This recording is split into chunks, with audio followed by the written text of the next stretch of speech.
sa inyong lahat dyan, sa aking mga solid supporters at sa mga hindi pa nakasubscribe, pa-subscribe naman. At itong araw magluluto tayo ng sinabawang manok at ito ang ating mga ricados. Una, mag-isa tayo ng ahon, luya at bombay. Luya.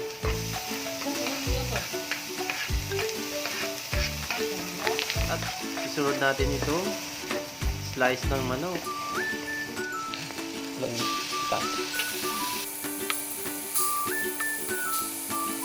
At hintayin na natin maglabas ang kanyang sabaw.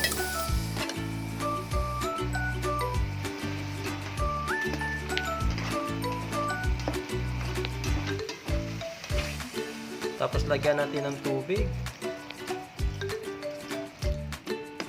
Ayan, at pakuluin lang natin yan.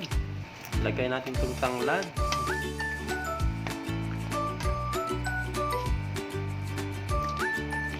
Ang ating sayuti.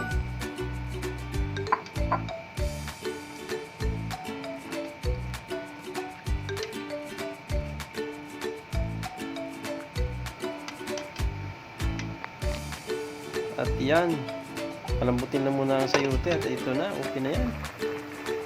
Tudahan natin itong ibang mga ricados. Lagyan natin ng asin at magic sarap, hinalo lang. At isulat itong siling haba at ang ating pichay.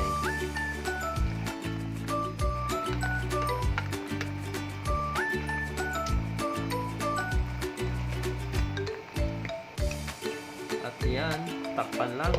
After 30 minutes, ito na. Pwede na. Ready to eat na to.